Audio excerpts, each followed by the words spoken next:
were sitting in the room, so you heard the entire recording. What are some of the thoughts that you had at the end of that?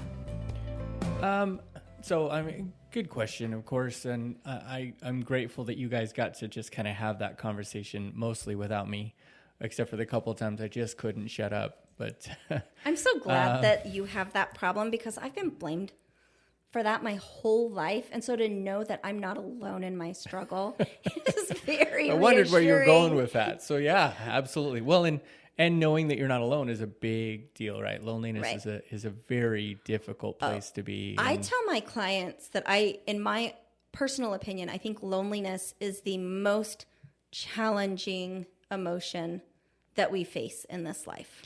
you know, absolutely, absolutely. And I think we all have some experience with loneliness, some more than others for sure. But I also It think actually- we've squirreled, but go ahead, finish your it thought. actually came to mind for me when you talk about loneliness. You have a quote that's in your office, I think, that's something about, what is it? The being independent is also a trauma response or Yeah, something like that. ultra What is it? independence is a trauma response. Okay, so ultra independence is a trauma response. And I think that sometimes, certainly more in high demand religions, we have it all. At least we have everything that we're supposed to have, right?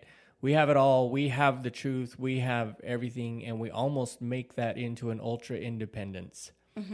And it's weird. I haven't really had that thought until just now, but there's some of that there, that the church is almost this ultra independence.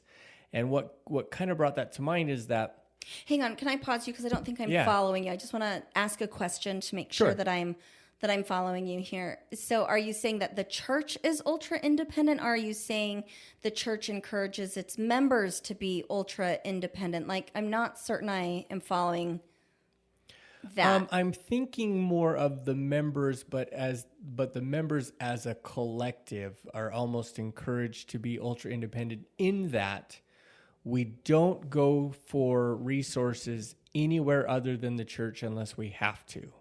Like, if Right. the church has anything comparative, the church is where we go to. Right, it's a very isolating community. It can be, yeah, and for a lot of people that works just fine, but for a lot of people, of course, it doesn't work. Well, and very when I say isolating, I don't mean that people are isolated within the community, although that absolutely happens, but rather Mormons build these walls around themselves within their communities that isolates them from the outside world, because the outside world is bad, evil, so on and so forth. Yeah. I think that probably contributes to the isolation that people feel when they leave the church, because you've grown up in this community that kind of has walls around it, and then you're Right. left going, what do I do now?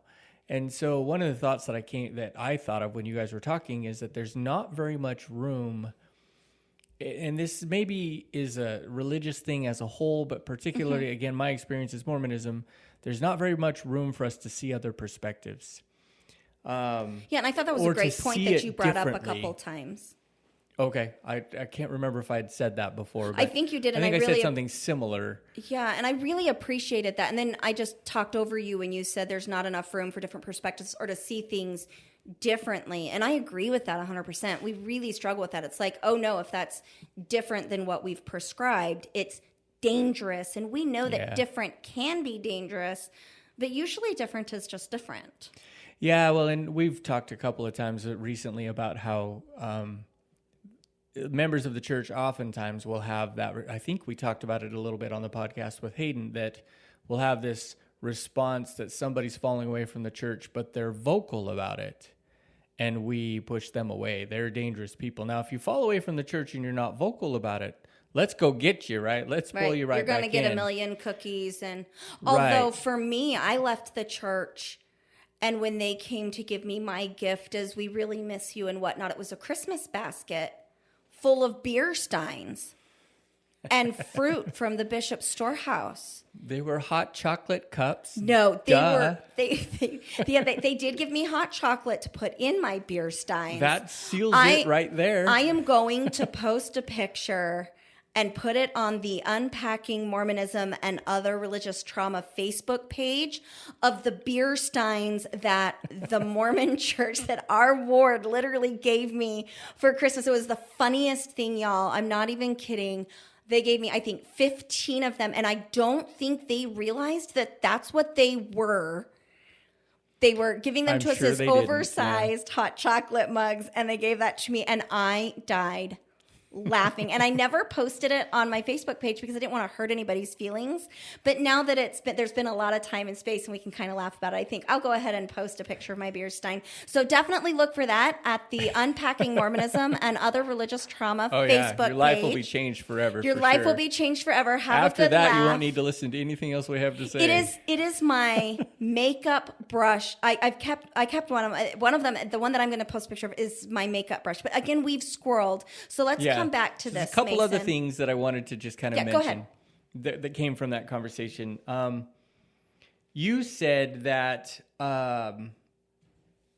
that staying put in a religion, like a lot of parents struggle with allowing people to attend other churches, their kids to attend, or even themselves to attend other churches. And it's not just a Mormon problem. I'm grateful that Zoe mentioned that, because it's not just a Mormon problem. Right. In my experience, I see Mormonism. I don't see other religions for the most part. But I love that. But then you mentioned that it's really a trust issue. Like, we don't trust our children. And my first thought was, we don't trust ourselves. Oh, I like that. We're not allowed to go and investigate other things because we don't trust ourselves. We might get taken in by something. And maybe that is a very real thing, right? There's lots of cults and organizations that have shown their colors as being not healthy for people. And so maybe that's a real issue, but we don't allow ourselves to just investigate. And so it's a trust issue, and specifically it's a trust in ourselves. Maybe I don't trust that I can deal with the questions that my children bring home with them. Right. And so that's hard too. And then the second, and I think the last thing that I wanted to bring up is just that you guys talked about, I don't remember exactly how you said it, but the way I wrote it down was the guilt of causing Jesus pain. Mm-hmm. And what came to mind is that is a manipulation.